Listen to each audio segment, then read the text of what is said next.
Hi, this is the story of Sylvia Marie Likens. Pada tanggal 26 Oktober 1965, polisi Indianapolis, Indiana, Amerika Serikat menjawab sebuah telepon yang mengatakan bahwa seorang gadis telah meninggal dunia. Telepon itu berasal dari telepon umum di depan pom bensin Shell di bagian miskin kota Indianapolis. Penelponnya adalah seorang remaja laki-laki. Dia terdengar gugup dan mengarahkan polisi ke alamat 3850 East New York Street, tempat di mana polisi akan menemukan gadis yang meninggal itu. Ketika polisi tiba di rumah tersebut, kondisi rumahnya berdinding papan dan suram serta kumuh. Mereka menemukan mayat kurus seorang gadis bernama Sylvia Marie Likens yang berusia 16 tahun. Tubuhnya penuh dengan memar dan luka-luka kecil yang kemudian diketahui sebagai luka bakar akibat sudutan rokok dan korek api yang jumlahnya lebih dari 100 titik. Ada juga luka besar di mana lapisan luar kulit Sylvia terkelupas. Di bawah dada kiri Sylvia juga ada tanda huruf besar angka 3. Namun, luka yang luar biasa mengerikan adalah kata-kata dalam huruf kapital yang telah dibakar secara langsung ke kulit perutnya Sylvia, yaitu yang bertuliskan I'm a prostitute and proud of it, atau saya seorang bangga pada hal itu. Dengan ditemukannya jenazah Sylvia Likens, berakhirlah salah satu kejahatan paling mengerikan yang pernah dilakukan terhadap satu korban. Kejahatan dilakukan oleh sekelompok remaja dan anak-anak. Beberapa di antaranya malah berusia 11 dan 12 tahun. Tindakan ini dipimpin oleh seorang wanita berusia 36 tahun bernama Gertrude Benisowski. Ternyata Sylvia dan adik perempuannya Jenny Faye Likens memang telah tinggal dengan keluarga Benisowski sejak awal Juli 1965 karena dititipkan oleh orang tuanya. Pada saat itu, orang tua Likens meninggalkan Sylvia dan Jenny dalam perawatan Benisowski yang mereka panggil sebagai Nyonya Wright agar orang tua Sylvia dan Jenny dapat bebas bekerja berkeliling karnaval dengan mengoperasikan stand konsesi. Bagaimana latar belakang Benisowski? Kehidupan Gertrude Benisowski memang berada dalam kesulitan ekonomi. Ia lahir dengan nama Gertrude van Vossen pada tahun 1926. Ia merupakan anak ketiga dari 6 bersaudara dari kelas menengah bawah dan kelas pekerja. Dia menyukai ayahnya daripada ibunya dan lebih sering berselisih dengan ibunya daripada akurnya. Ia mengalami trauma melihat ayah tercintanya meninggal di usia 50 tahun karena serangan jantung ketika Gertrude masih berusia 11 tahun. Pada akhirnya di usia 16 tahun Gertrude drop out dari sekolah, kemudian menikah dengan seorang pria berusia 18 tahun bernama John Benisowski. Dan setelah pernikahannya dengan suami pertama ini, kehidupan Gertrude kemudian dihiasi dengan kehamilan demi kehamilan. John Benisowski berprofesi seorang perwira polisi yang bertugas menegakkan hukum. Namun demikian, ia sering melanggarnya dengan menyerang istrinya ketika Gertrude dianggap mengganggunya. John sering berselisih dengan Gertrude dengan meninjunya sebagai penutup perselisihan. Walaupun demikian, pasangan ini menghasilkan 4 anak, yaitu Paula, Stephanie, John, dan Marie, dan berakhir 10 tahun setelah pernikahan mereka. Yang pertama, beberapa saat setelah bercerai dengan John Benisowski, Gertrude bertemu dan menikah dengan Edward Guthrie. Namun, pernikahan itu hanya berlangsung 3 bulan saja karena Edward keberatan untuk bertanggung jawab dalam pembiayaan dan pengasuhan 4 anak-anak Gertrude yang bukan anak kandungnya. Setelah bercerai dengan Edward Guthrie, Gertrude dan John Benisowski bertemu kembali dan menikah untuk yang kedua kalinya. Kemudian dikaruniai 2 anak lagi, yaitu Shirley dan James.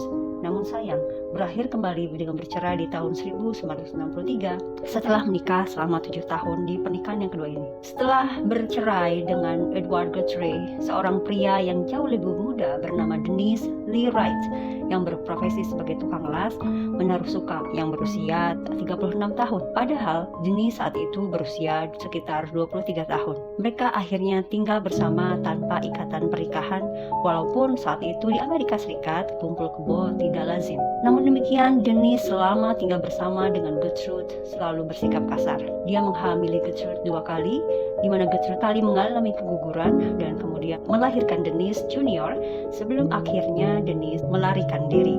Dengan semua pengalaman dan perjalanan hidup pernikahan yang dialaminya, Gertrude menjadi kuyu dan kurus. Ia berpenampilan muda namun terlihat tua. Umurnya 36 tahun tapi nampak 2 kali lebih tua dari umur aslinya. Gertrude telah hamil kurang lebih 13 kali, 7 kali melahirkan, dan 6 kali keguguran. Ia seorang perokok berat, ia menderita asma, bronkitis, dan ketegangan syaraf.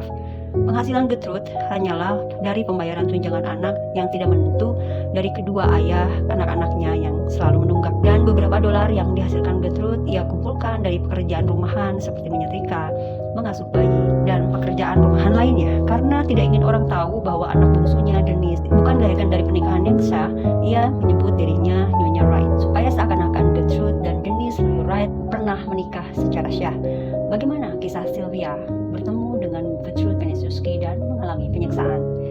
Sylvia Mary Lycan, seorang gadis beremaja berusia 16 tahun kelahiran Indianapolis, Indiana, Amerika Serikat, tanggal 3 Januari 1949. Si anak cantik, periang, dan mandiri, juga lumayan pintar dengan nilai rata-rata di sekolah. Ia memiliki selera humor yang lumayan, ia senang main sepatu roda, menari, dan sangat ngefans sama The Beatles. Orang-orang terdekat menjulukinya Cookie, namun kadang ia tidak percaya diri ketika tersenyum karena gigi depannya yang tanggal ketika ia berkelahi dengan salah satu saudara laki-laki ketika kecil. Sylvia juga anak yang lumayan religius. Dia rajin datang ke gereja mengikuti sekolah minggu. Ia adalah anak ketiga dari 5 bersaudara yang lahir dari pasangan seorang ayah Lester Cecil Lycan dan ibu Elizabeth Frances Grimes atau Betty. Lester dan Betty memiliki 5 orang anak. Anak pertama dan kedua adalah kembar tidak identik bernama Daniel dan Diana yang berjarak 2 tahun lebih tua dari Sylvia. Jadi anak ketiga adalah Sylvia.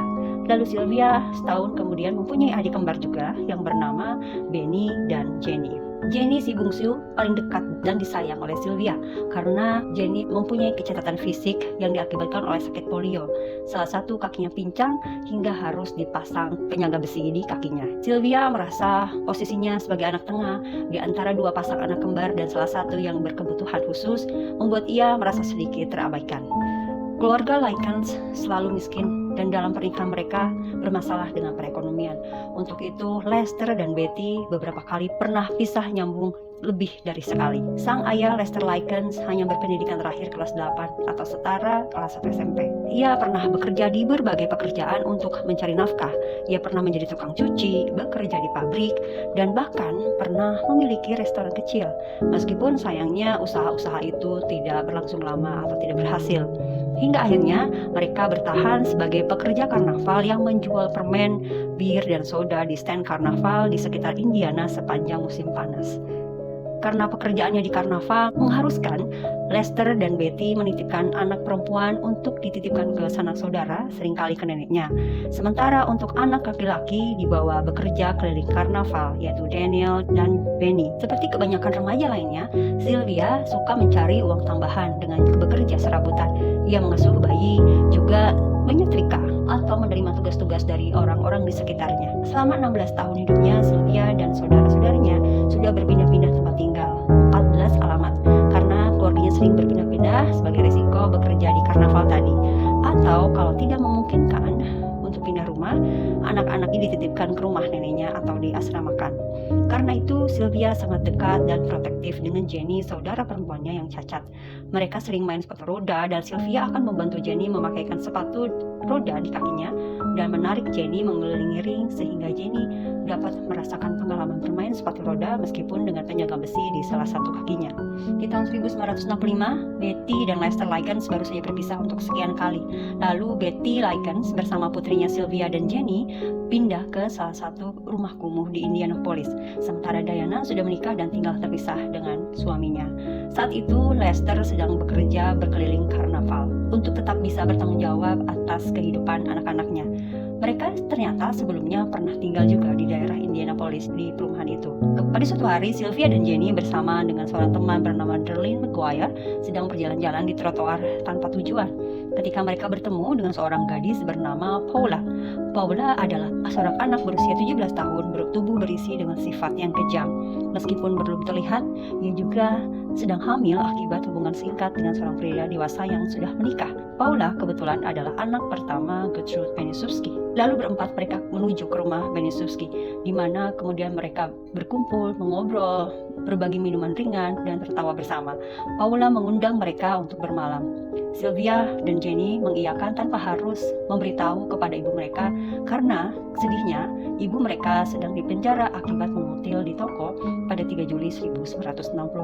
Keesokan harinya, pada 4 Juli 1965, saat liburan 4 Juli kemerdekaan Amerika Serikat, Lester Likens setelah diberitahu tentang penangkapan istrinya pergi bersama putra sulung mereka, Daniel, yang berusia 19 tahun, ke rumah istrinya yaitu Betty untuk menjemput Sylvia dan Jenny. Karena nggak menemukan Sylvia dan Jenny di sana, ia kemudian mencari Sylvia dan Jenny di lingkungan tersebut. Kebetulan mereka bertemu dengan Darlene McGuire, memberitahu bahwa Sylvia dan Jenny sedang berada di rumah keluarga Benisovsky. Ketika Lester tiba di rumah Nyonya Wright atau Benisovsky, hari sudah larut malam. Akhirnya Lester bertemu dengan Nyonya Wright atau Benisovsky. Mereka berbicara tentang bagaimana Lester dan Betty telah berdamai dan akan kembali melakukan perjalanan dengan karnaval. Lalu dengan ramah, Nyonya Wright menawarkan Lester untuk bermalam di sofa di ruang tamunya karena hari itu sudah larut malam dan Lester tidak tahu harus tinggal di mana. Keesokan harinya, Lester dan Gertrude bercakap-cakap. Entah bagaimana awalnya, apakah Lester meminta atau Gertrude Benisovsky menawarkan untuk menampung Sylvia dan menumpangi Sylvia dan Jenny tempat tinggal. Terlepas dari ide siapa yang meminta Nyonya Wright untuk merawat mereka, akhirnya mereka sepakat bahwa Lester akan menitipkan Sylvia dan Jenny dengan bayaran $20 per minggu ke Nyonya Benisovsky. Sylvia dan Jenny akan dititipkan di rumah Gertrude Benisovsky sampai dengan November 1965 setelah pekerjaan karnaval tahun itu selesai.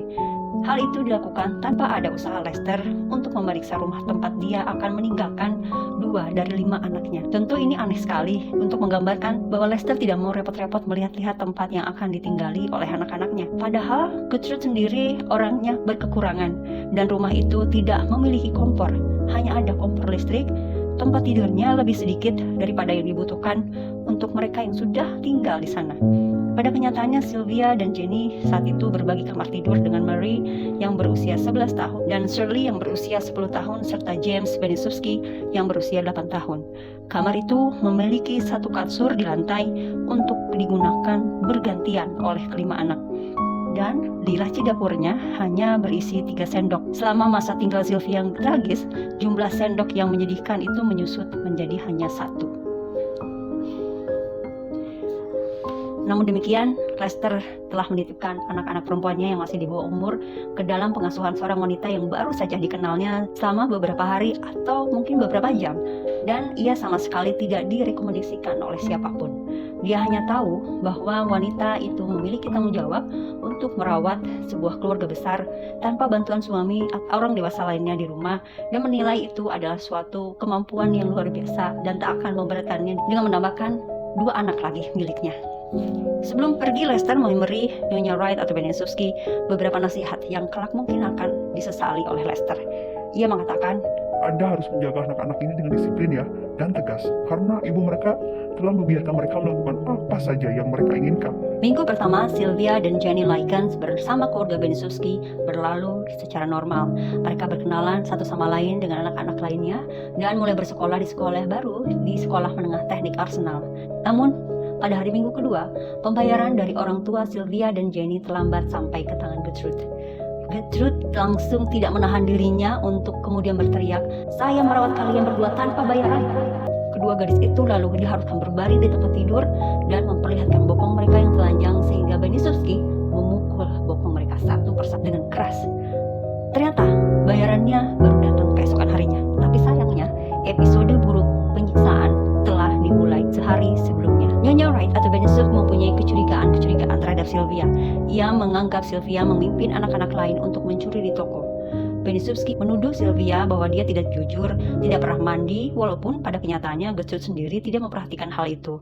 Ia menuduh Sylvia memimpin anak-anak lain untuk mencuri di toko. Benisovsky menuduh Sylvia bahwa Sylvia tidak jujur, tidak pernah mandi, walaupun pada kenyataannya Gertrude sendiri juga tidak resik dan tidak memperhatikan keresikan anak-anaknya.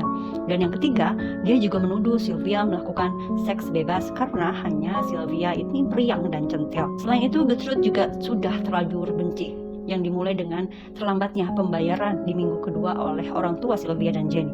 Semua tuduhan berdasar pada bahwa ibunya Sylvia dan Jenny pernah mengutil di sebuah toko di Indianapolis, dan Sylvia sendiri memang pernah mengakui bahwa ia pernah mencuri setidaknya satu barang. Tapi itu dulu, sehingga tuduhan-tuduhan ia terus berikan kepada Sylvia, padahal Sylvia tidak melakukannya.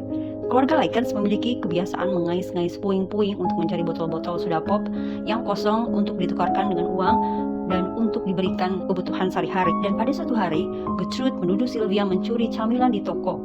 Padahal untuk membeli camilan itu, Sylvia harus mencari botol soda pop dan menukarkannya dengan camilan itu di toko.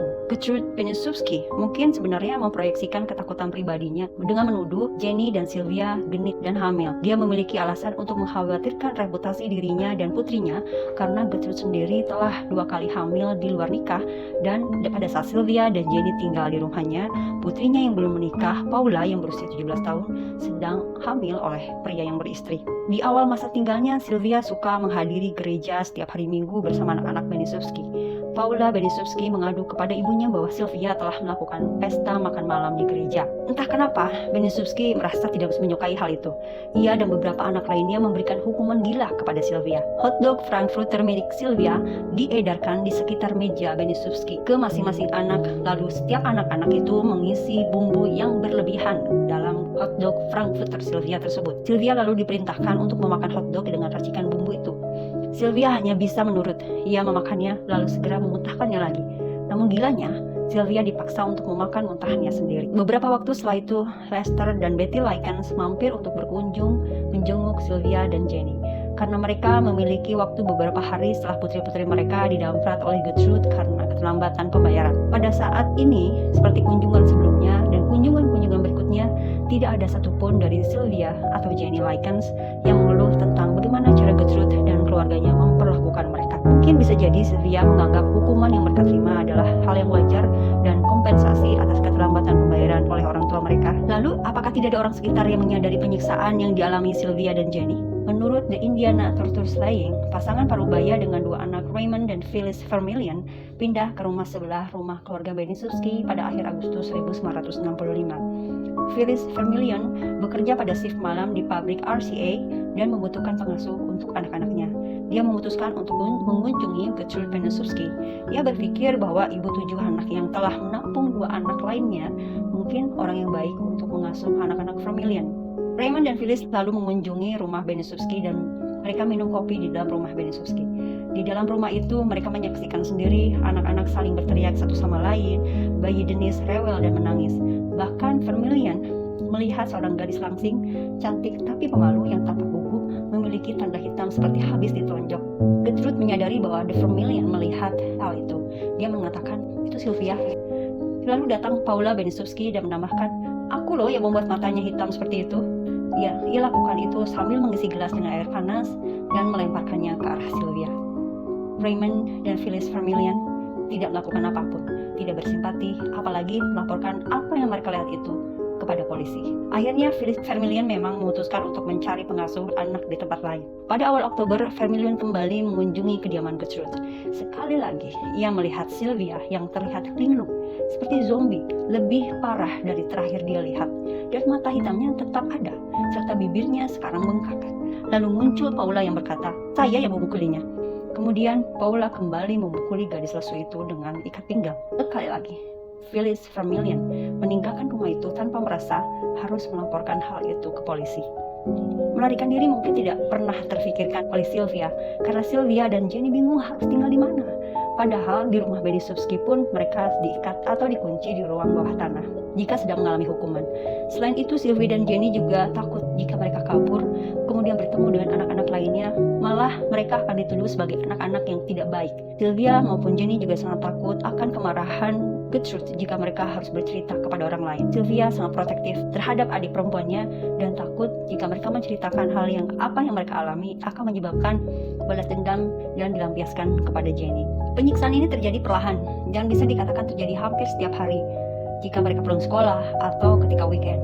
Dimulai dari mendapatkan hukuman pada bulan Juli, kemudian diganggu dengan tanda kutip dan disakiti secara fisik dengan berbagai cara secara terus-menerus sekitar bulan Agustus dan September, hingga penyiksaan yang paling paling kejam di beberapa minggu terakhir di bulan Oktober. Selama minggu-minggu pertamanya bersama Gertrude, Sylvia pergi ke gereja dengan keluarga Benisovsky, mendengarkan piringan hitam dengan anak-anak lain, menonton TV, dan melakukan perjalanan ke taman bersama teman-teman. Dia bersekolah di sekolah menengah bersama Stephanie dan Paula. Dia makan bersama Gertrude dan anak-anak lainnya, di mana 10 orang harus diberi makan tanpa kompor. Mereka makan apa adanya, seperti biskuit dan kroket lapis, sup yang hanya dimakan sebagai makanan favorit karena itu adalah satu-satunya makanan yang hangat. Namun mereka juga harus memakannya secara bergiliran karena mereka memiliki hanya 3 sendok saja saat Sylvia tiba di sana, lalu 2, dan akhirnya hanya 1 sendok. Sendok yang tersisa akan digunakan dibilas di wastafel dan kemudian diberikan kepada orang berikutnya yang lapar. Sekitar bulan Agustus, Sylvia mengobrol dengan polosnya dan mengatakan bahwa ia pernah mengizinkan seorang pacarnya masuk ke dalam selimut tempat tidur bersamanya. Gertrude langsung berteriak, "Kamu apa punya bayi?" Kemudian dia menendang selangkangan gadis itu dengan keras, hingga dalam otopsi menunjukkan bahwa area kemaluan Sylvia dianiaya secara mengerikan. Mendengar hal itu, Paula yang benar-benar hamil marah besar. Paula menjatuhkan Sylvia ke lantai dan berkata, "Kamu tidak akan muat duduk di kursi ini." Rupanya karena Sylvia tidak terima dengan perlakuan tersebut, dia melakukan balas dendam. Ia mengatakan kepada beberapa teman sekolahnya bahwa 2 anak perempuan tertua Benisovsky, Stephanie dan Paula, adalah wanita tunasusila. Pacar Stephanie yang berusia 15 tahun, Coy Hubbard, mendengar hal ini dengan marah dan memukuli Sylvia. Coy Hubbard adalah seorang anak tampan dengan rambut hitam keriting. Dia bertubuh besar untuk anak seusianya. Ia juga seorang troublemaker di sekolah. Di hari-hari berikutnya, Coy sering kali berlatih judo di badan Sylvia. Dia menjungkir balikan Sylvia ke tembok dan ke lantai, sambil ditemani oleh Benisovsky yang juga memberi Sylvia pukulan lainnya. Benisovsky memperbolehkan, bahkan mendorong anak-anak di sekitar untuk percaya hal-hal buruk tentang Sylvia dan melakukan balas dendam. Anna Sisko yang berusia 13 tahun menyukai Sylvia, sampai Gertrude memberitahu bahwa Sylvia mengatakan bahwa ibu Anna adalah seorang tunasusila. Anna dengan kejam menyerang gadis yang lebih tua itu, dan Sylvia hanya bisa pasrah sambil memegang perutnya dan berkata, "Oh, sakit sayang," kepada Anna. Sayangnya, Anna Sisko juga tidak pernah berusaha untuk konfirmasi kepada Sylvia apakah dia benar mengatakan itu tentang ibunya. Gertrude Benisovsky tidak bosan-bosannya membuat berita bohong tentang Sylvia. Dia menceritakan bahwa Sylvia yang membuat fitnah besar berorientasi seksual ke putrinya, Paula, dan juga seorang gadis bernama Judy Duke, sehingga terjadilah pertengkaran. Sylvia mungkin saja memang menyebarkan berita-berita miring itu ke teman-temannya dengan motif agar pandangan-pandangan negatif yang selama ini ditujukan kepadanya beralih ke anak-anak Gertrude, karena Sylvia sudah terlalu lelah setiap hari menerima cibiran dengan perkataan bahwa dia aneh di halaman sekolah maupun di lingkungan sekitarnya. Paula Benisovsky yang berperangai kejam memiliki hobi memukul kepala Sylvia dengan apa saja yang ada di sekitarnya, entah itu piring, botol, atau kaleng. Seringkali ketika anak-anak menyiksa Sylvia, saudara perempuannya Jenny diperintahkan juga untuk memukulnya. Jenny tentu saja menolak dengan segala daya upaya walaupun dengan rasa takut. Namun Gertrude yang marah akan menampar wajah Jenny dan memaksa Jenny akhirnya menurut.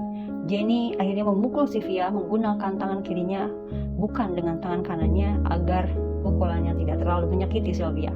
Pada awal Oktober, karena Gertrude mendapati Sylvia memakai seragam olahraga padahal Gertrude tahu Sylvia tidak punya, dan permintaan Sylvia untuk membeli seragam itu ditolak mentah-mentah oleh Gertrude, maka ketika Sylvia pulang memakai seragam olahraga, ia langsung menuduh Sylvia bahwa baju itu didapat Sylvia dari hasil mencuri, lalu mencambuki Sylvia dan dengan ikat pinggang sampai akhirnya Sylvia mengaku bahwa ia telah mencuri seragam olahraga itu. Lalu tanpa alasan, Gertrude yang sedang mencambuki Sylvia mengalihkan topik pembicaraan tentang pencurian baju sekolah ke masalah pergaulan bebas. Memarahi remaja itu, ia menendang selangkangannya. Di kemudian hari, karena belum puas dengan cambukan atas pencurian seragam sekolah, Gertrude melanjutkan hukumannya. Ia menyulut korek api ke jari-jari Sylvia dan memberinya cambukan lagi. Penyiksaan terhadap Sylvia memang seringkali berhubungan dengan benda-benda panas seperti rokok, korek api, juga air panas. Hal ini sepertinya dipicu oleh kenangan pahit Gertrude akan perlakuan kekasihnya Denise yang menyulut rokok di lehernya. Anak-anak Benisovsky dan anak-anak tetangga lainnya juga mulai melakukan penyiksaan dengan membakar Sylvia menggunakan rokok dan korek api. Hobi favorit beberapa anak di daerah itu adalah menyiksa Sylvia dengan menendang, memukul, membalikkan badannya Sylvia dengan trik judo Coy Hubbard atau meniru Coy Hubbard. Bahkan suatu hari Paula Benisubski, anak tertua Gertrude, sampai mematahkan tangannya saat memukul Sylvia. Setelah tangannya patah, dia langsung pergi ke dokter dan berobat dan mendapatkan gips di tangannya itu. Sementara tangannya sedang digips, dengan sombongnya dia bercerita kepada si dokter bahwa patah tangannya itu dikarenakan dia memukuli seseorang. Mungkin saat itu dokter bahwa Sylvia hanya mengarang-arang cerita saja tanpa mengetahui bahwa memang ada korban pemukulan yang disebabkan oleh patahnya tangan si Paula itu. Hasil otopsi menunjukkan seberapa besar penderitaan yang dialami oleh Sylvia. Di kuku-kuku jari Sylvia itu patah, dan patahnya itu bukan ke depan, tapi ke belakang. Dengan cara mencakar atau menyakitinya, bibir bawahnya tergigit yang dalam hingga putus. Sepertinya Sylvia melakukan itu untuk sekuat tenaga menahan sakitnya penyiksaan yang ia terima. Ketika penganiayaan terhadap Sylvia semakin memburuk, penganiayaan menjadi semakin bersifat seksual. Yang dimaksud seksual di sini bukanlah pemerkosaan yang mungkin kita bayangkan.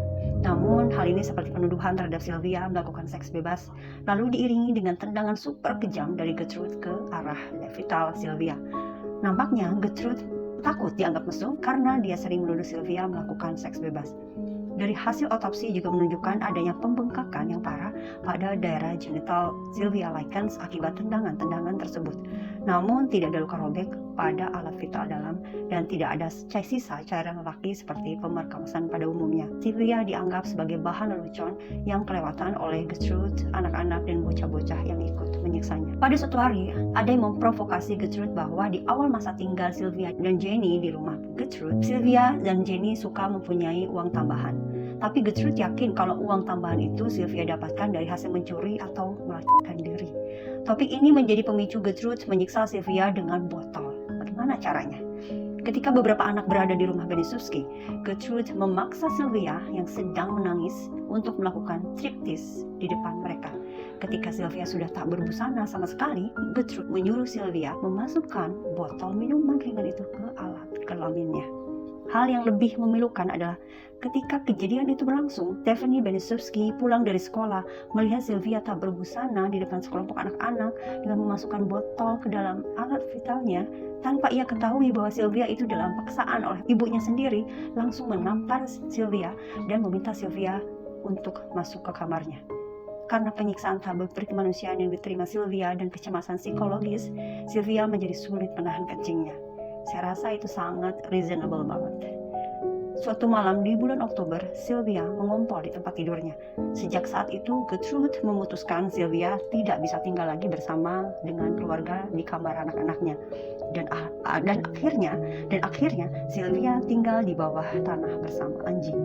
Seakan tidak puas, bahkan Paula menghukum Sylvia karena mengompol dengan melarangnya menggunakan toilet, sehingga Sylvia terpaksa tinggal di bawah tanah dengan kotorannya dan seekor anjing. Karena Sylvia dianggap kotor, Gertrude dan anak-anak lain memandikan Sylvia dengan air panas di sebuah batap kuno di rumah itu. Richard Hobbs atau Ricky, anak tetangga yang sering nongkrong di rumah Gertrude yang kelihatan berwajah tampan, lembut, dan berkacamata tebal, juga kadang suka membantu pemandian air panas itu. Lalu Paula Benisubski dengan kejam sambil memandikan Sylvia menggosokkan garam ke luka-luka Sylvia. Di sisa hidup Sylvia, ia diperlakukan tidak manusiawi. Sylvia sering dibiarkan tak berbusana atau hampir tidak pernah memakai baju sampai berhari-hari.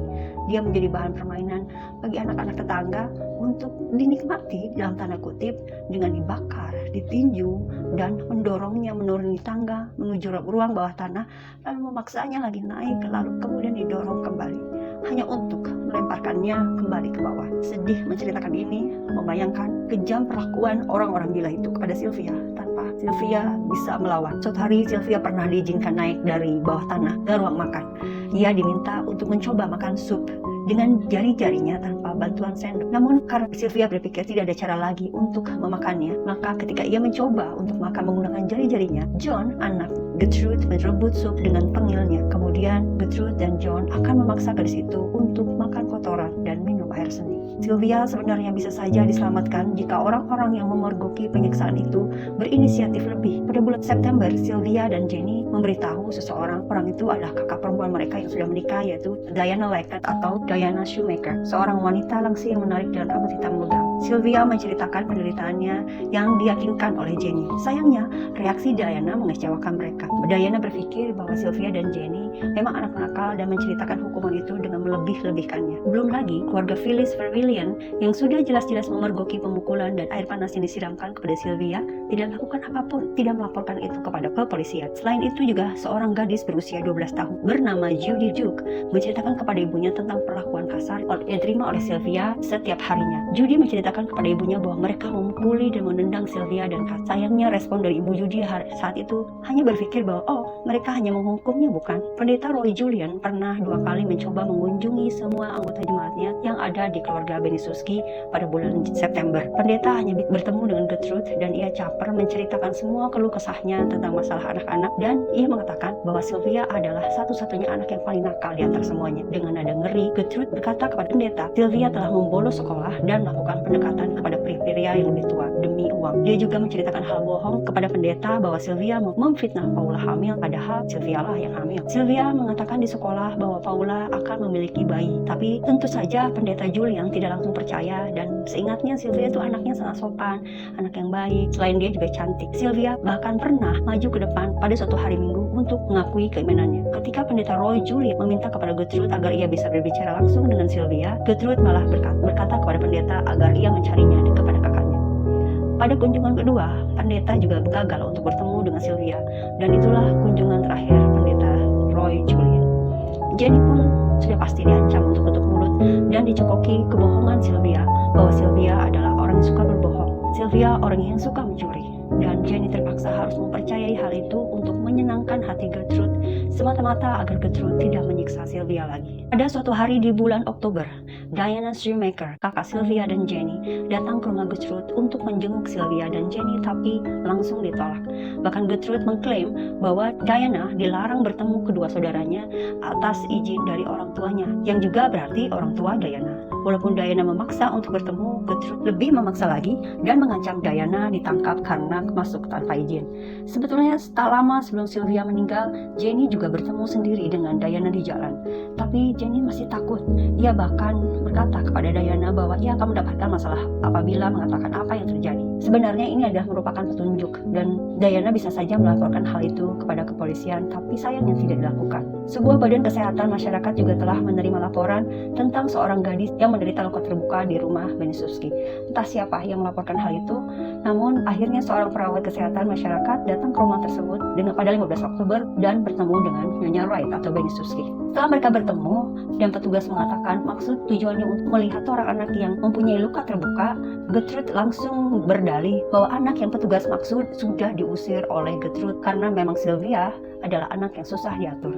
Jenny yang kebetulan ada di ruangan saat itu berharap itu adalah penyelamatan bagi mereka, tidak bisa berbuat apa-apa karena Gertrude langsung memberikan sinyal mata kejamnya. Mereka berdua, petugas kesehatan dan Gertrude, sebetulnya sedang berada di atas ruang bawah tanah, tempat di mana Sylvia dikunci, diikat, dan disiksa. Karena laporan bohong, perawat kembali ke kantornya, dan di sana ia melaporkan bahwa tidak perlu ada lagi kunjungan ke rumah Benisowski. Pada weekend terakhir dalam hidup Sylvia, Gertrude memutuskan untuk mengizinkan Sylvia tidur di tempat tidur atas dengan syarat yang aneh.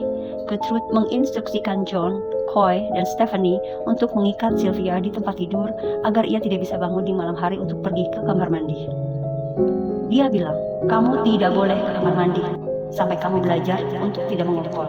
Dan sayangnya, Sylvia mengompol malam itu. Maka keesokan paginya, Gertrude yang sudah kehilangan rasa kemanusiaan memerintahkan Sylvia untuk kembali melakukan striptease paksa yang kedua, dan puncaknya, Gertrude kembali memaksa Sylvia untuk memasukkan botol ke alat kelaminnya. Saat penyiksaan itu dilaksanakan, Gertrude berencana membalas dendam kepada Sylvia karena telah memfitnah Paula dan Stephanie di sekolah. Ia mengatakan bahwa Sylvia menyebarkan fitnah bahwa anak-anaknya adalah seorang tunasusila. Maka bahwa Anda telah mencap anak-anak saya sebagai wanita tunasusila, maka giliran saya akan mencap Anda. Yang Gertrude maksud cap di sini bukan sebutan, namun benar-benar cap atau stempel yang kemudian sangat kejam akan ditatokan dengan menggunakan jarum panas di kulit Sylvia. Gertrude lalu menyarankan kepada Vicky Hobbs agar dia menato Sylvia. Ricky dengan penuh sangat semangat menerima tugas itu. Sylvia yang sudah tak berbusana lalu diikat dan disumpal. Gertrude memanaskan jarum jahit dan mengukir huruf I kapital dan sebagian huruf M sebelum akhirnya menyerahkan jarum tersebut kepada Ricky Hobbs dan menyuruhnya menyelesaikan pekerjaan itu. Lalu Ricky mulai mengukir dan melanjutkan pekerjaan Gertrude. Dalam beberapa menit, Ricky Hobbs, Paula dan Shirley Benesubsky yang berusia 10 tahun memutuskan untuk memberi merek lain kepada Sylvia, yaitu huruf S yang berarti slave atau budak atau juga Sylvia. Ricky membakar lekukan pertama di dada Sylvia. Kemudian dia dan Shirley memanggil Jenny untuk memerintahkannya untuk membakar yang kedua.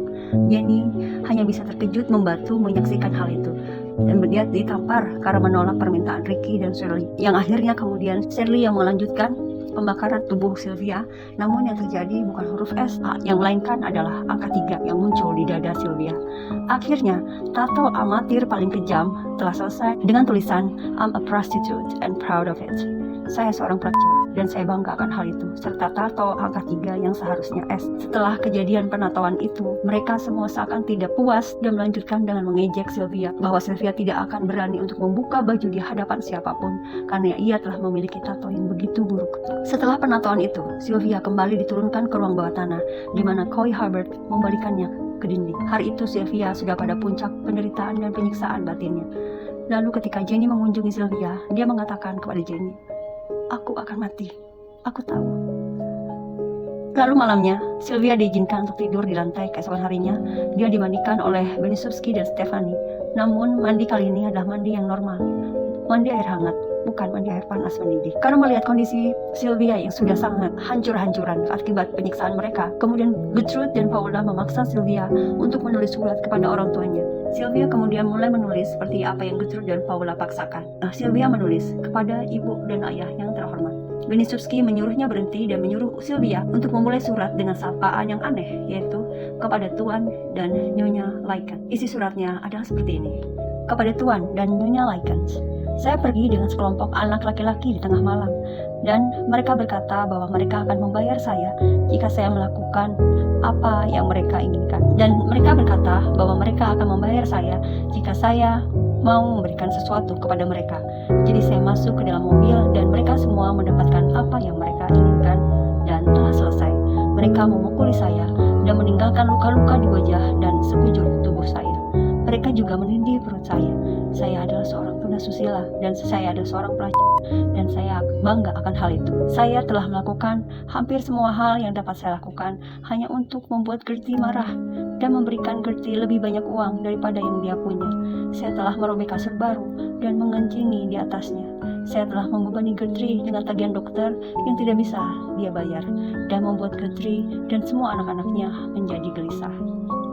Surat kematian Sylvia ini kemudian nanti akan diberikan Benesubsky kepada polisi sebagai bukti bahwa luka-luka yang ada dalam tubuh Sylvia adalah pekerjaan orang lain. Sebetulnya Benesubsky pernah terpikir untuk menyuruh seseorang agar membuang Sylvia ke tempat pembuangan sampah. Dia sempat memberitahu John dan Jenny bahwa mereka akan melakukan pembuangan Sylvia ke tempat sampah di malam hari. Namun sebelum mereka sempat melakukannya, Sylvia pernah berusaha melarikan diri. Gadis yang hancur dan lemah itu berlari ke depan pintu. Sayang, Gertrude berhasil menangkapnya kembali sebelum Sylvia sampai di teras. Kemudian, tidak biasanya, Benesubsky lalu menyeret Sylvia ke dapur dan menawari Sylvia roti panggang. Namun Sylvia yang sakit berkata bahwa dia tidak bisa menelannya, dan karena itu Benesubsky memukul mulut Sylvia dengan batang gorden. John Benesubsky yang berusia 12 tahun mengikat Sylvia di ruang bawah tanah di basement. Di basement, Gertrude kemudian memberi Sylvia biskuit. Rupanya, dia tidak ingin sampai ketahuan kalau Sylvia mati kelaparan. Apa yang Gertrude harapkan setelah semua penyiksaan yang telah dilakukan terhadap Sylvia? Tidak disangka, Sylvia bereaksi di luar kebiasaan. Dia mengatakan, "Berikan saja biskuitnya pada anjing itu. Dia lebih lapar daripada saya." Mungkin Sylvia merasa sudah tidak punya apa-apa lagi, sudah tidak akan lagi bertahan, dan dia sudah kehilangan harapan hidup. Karena itu, dia menantang Gertrude. Lalu, mendengar hal itu, Gertrude kembali berulang kali meninju perut Sylvia. Hari berikutnya adalah hari Minggu 24 Oktober 1965. Gertrude dan John Benesubsky memukuli Sylvia. Gertrude mengayunkan kursi ke arah Sylvia, namun kursi itu patah sebelum mengenai Sylvia. Kursi patah diganti dengan dayung, namun ketika akan dipukulkan ke arah Sylvia, malah mengenai Gertrude sendiri, membuat matanya menghitam. Sepertinya kursi dan dayung pun sudah lelah dan menolak terlibat lebih dalam penyiksaan Sylvia. Kemudian Coy Hubbard datang dan memukul kepala Sylvia dengan sapu hingga membuat Sylvia pingsan. Pada malam harinya, Sylvia berulang kali menggedor-gedor lantai penjara bawah tanahnya dengan skop. Para tetangga merasa terganggu dan mempertimbangkan untuk menelpon polisi dan mengadukan kebisingan tersebut, namun tidak dilakukan. Keesokan harinya, Sylvia dibawa ke lantai atas untuk mandi, dan itu adalah menjadi mandi terakhirnya. Dia ditempatkan di dalam bak mandi dalam keadaan tak berbusana, dan saat dikeluarkan dari bak mandi, Stephanie dan Ricky menyadari Sylvia tidak bernafas. Stephanie berusaha memberi CPR dari mulut ke mulut kepada Sylvia, namun sudah tak ada gunanya. Mendapati hal itu sudah pasti Gertrude bingung. Dia menyuruh Ricky untuk menelpon polisi. Dia harus keluar telepon umum karena di rumah Gertrude tidak ada telepon. Ketika polisi tiba di rumah, Benisowski yang panik menyerahkan surat yang sudah ditulis Sylvia di bawah tekanan. Namun sebelum petugas sempat membacanya, Jenny Likens yang sedang berduka dan ketakutan berbisik dengan hati-hati kepada salah seorang petugas dan berkata, "Keluarkan aku dari sini, dan aku akan menceritakan semuanya." Gertrude Benisowski, begitu pihak berwenang memanggilnya dengan nama asli setelah mengetahui bahwa ia tidak menikah dengan Dennis Wright, ditangkap atas tuduhan pembunuhan. Begitu pula Paula Benisowski, Stephanie Benisowski, John Benisowski, Richard Hobbs, dan Coy Hubbard. Remaja yang lebih muda seperti Anna Sisko, Judy Duke, Randy Lepper, Mike Monroe didakwa atas tuduhan melukai orang. Untuk para tersangka bocil dikenai tuduhan melukai orang. Yang diadili atas pembunuhan tingkat pertama dalam kasus paling sensasional di Indiana ini adalah 5 orang, 1 orang dewasa yaitu Gertrude Benisowski dan 4 anak di bawah umur, Paula Benisowski, John Benisowski, Richard Hobbs, dan Coy Hubbard. John baru saja berusia 13 tahun. Ingat kan, Paula sedang hamil saat penyiksaan Sylvia? Pada waktu Paula bersikeras untuk tidak hamil, bayi itu akhirnya lahir ketika proses persidangan sedang berlangsung. Seorang bayi perempuan yang Paula namai Gertrude, yaitu nama ibunya. Ruang sidang penuh sesak dengan penonton. Ini adalah pembunuhan tunggal terburuk yang pernah diketahui negara dan jumlah terdakwa terbesar yang pernah diadili sekaligus. Pihak penuntut menuntut hukuman mati untuk semua terdakwa dan mereka yakin dalam kasusnya Benisowski CS mereka akan dihukum mati dengan kursi listrik. Ketika vonis dijatuhkan, hanya Gertrude Benisowski yang dinyatakan bersalah atas pembunuhan tingkat pertama, dan yang mengejutkan serta memprihatinkan banyak pengamat, juri tidak menjatuhkan hukuman mati kepada Gertrude. Gertrude lalu mengajukan banding dan mendapatkan pengadilan baru di mana ia kembali divonis bersalah atas pembunuhan tingkat pertama dan dijatuhi hukuman penjara seumur hidup. Paula Benisowski dihukum karena pembunuhan tingkat kedua.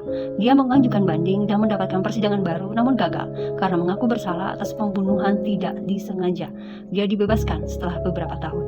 Tuduhan pembunuhan terhadap Stephanie Benisowski dibatalkan. Demikian pula tuduhan melukai orang terhadap Annie Sisko, Judy Duke, Randy Lepper, dan Mike Monroe. John Benisowski, Coy Hubbard, dan Richard Hobbs dihukum atas tuduhan pembunuhan, masing-masing menghabiskan total 18 bulan di fasilitas penahanan remaja. Pada tahun 1985, setelah menjalani hukuman selama 2 dekade di penjara wanita Indiana, Dewan Pembebasan Bersyarat memilih untuk memberikan pembebasan bersyarat kepada Gertrude Benisowski. Namun, pengadilan memutuskan bahwa sidang dewan tersebut tidak terbuka untuk umum dan pemungutan suara baru harus dilakukan. Tentu saja, hal ini untuk menghindari reaksi tidak setuju dari pihak lain atas pemberian pembebasan bersyarat kepada Gertrude. Jenny Likens muncul di televisi untuk menuntut agar Benisowski yang terkenal kejam itu tetap berada di jeruji besi. Meskipun ada protes atas pembebasan bersyarat itu, namun akhirnya karena perilaku Benisowski sebagai seorang tahanan cukup baik, pembebasan bersyarat untuk Gertrude dikabulkan dan dia meninggalkan penjara pada 4 Desember 1985. Sekeluarnya Gertrude Benisowski dari penjara setelah pembebasan bersyarat, dia mengganti namanya menjadi Nadine Van Fossen dan meninggal pada tahun 1990 karena kanker paru-paru. Richard Hobbs yang melakukan sebagian besar pekerjaan penyiksaan itu meninggal karena kanker saat ia berusia 21 tahun. Setelah persidangan Gertrude Benisowski dan yang lainnya, keluarga Likens terus mengalami kesulitan yang cukup berat. Jenny Likens mendaftar di program Job Corps pada tahun 1966 dan kemudian mendapatkan pekerjaan di sebuah bank. Dia juga menikah. Lester dan Betty bercerai pada tahun 1967. Benny Likens, saudara kembar Jenny, yang kemudian menunjukkan tanda-tanda penyakit mental yang parah beberapa tahun setelah kematian Sylvia Likens. Dia menjadi penyendiri, tersiksa oleh suara-suara yang hanya bisa didengar oleh dirinya. Betty Likens meninggal pada tahun 1999 di usia 71. Dalam masa hidupnya, ia mengumpulkan clipping-clipping koran tentang Sylvia dan berita kematian Gertrude yang sangat disyukuri oleh Jenny. Masyarakat Indianapolis tidak pernah melupakan Sylvia. Sebuah tugu peringatan untuk Sylvia didedikasikan pada tanggal 22 Juni. Sebuah puisi karya Ivan Roger terpampang di plakat tersebut. Kisah penghilangan nyawa Sylvia Likens telah menginspirasi setidaknya 6 karya, baik dalam bentuk buku dan film, seperti buku The Basement karya Kate Millett, juga sebuah novel berjudul The Girl Next Door karya Jack Ketchum, yang kemudian difilmkan. Rumah di 3850 East New York Street, tempat Sylvia meninggal, telah berpindah-pindah beberapa pemilik dan penyewa. Kisah pilih Sylvia Likens ini juga telah menginspirasi sebuah film berjudul An American Crime yang tayang perdana di Sundance Film Festival pada 19 Januari 2007. Film ini merupakan versi fiksi dalam beberapa hal, di mana Gertrude ditampilkan tidak benar-benar kejam seperti kenyataannya. Selain buku, film, gambar, untuk mengenang Sylvia, dibuat sebuah website, yaitu website sylvialikens.com yang sudah saya coba, namun nampaknya sudah tidak update lagi websitenya. Lalu website dengan nama For Sylvia Likens yang juga ternyata sudah tidak update. Lalu website yang masih berjalan yaitu sylviacac.org. Masyarakat Indianapolis memastikan bahwa warga kota itu akan selalu mengenang Sylvia melalui plakat peringatan yang didirikan untuk menghormatinya.